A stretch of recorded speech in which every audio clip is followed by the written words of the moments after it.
Alright guys, this is Unit 9 of AP Psychology, Social Psychology. I'm gonna, in 3 minutes, go over all of the main concepts that you need to know. So, fundamental attribution error.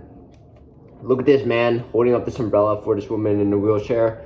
He's so nice, right? If that was us, we would say we're good people. If that was someone else, we would say he just felt like it on that day. Now look at this one. This kid is smacking this kid's head with a crutch. If that was us, we'd say that we weren't behaving properly, we weren't thinking it through. If that was someone else though, we would say they're a bad person. They're impolite. They're not kind. Self-fulfilling prophecy.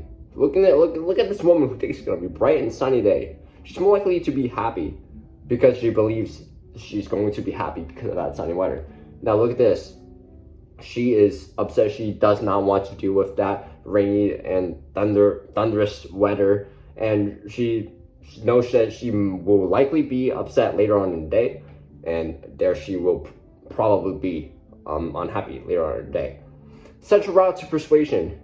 If this guy was able to persuade you, then that you would say that that's a central route to persuasion because he was giving you all the information to persuade you. Peripheral route to persuasion. If LeBron James just asked if you wanted a Sprite and you accepted, that's the peripheral route to persuasion because there's no information behind that. Solomon Asch line experiment. Look at these lines. Which one matches? You'd probably say C, right? Now look at this line. Now look, you're in that line, and everybody above you said A. Now look at these lines again. Is it A? You know it's not A, but what are you gonna say? You're gonna say A, not because you're stupid, because everybody else is saying A. So that's the experiment. The Stanford prison experiment. Look at these neutral people, right? Now let's assign them roles of, let's say, cop and bad guy, right? Look at what happens to them. The cops are more likely to take on the roles of being the authority, and look, those sad people who are bowing down to them, those are the bad guys who conform to their roles. Even though by the experiment, they didn't do anything wrong. They're all the same people. They didn't break the law. De-individuation.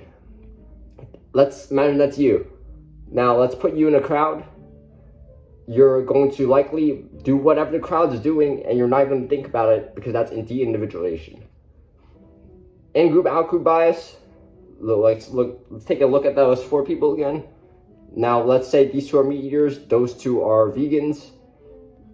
They're going to be upset at each other because these meat eaters view themselves as good and view any other groups, any other out groups as below them. That's in-group, out-group bias. Social loafing. Let's look at this guy just doing his work, carrying on his work, so good at whatever he's doing, so happy at his progress. Now look at these group of people. They're not getting much progress done because they're working in a group, and that's not always going to happen, but that is social loafing.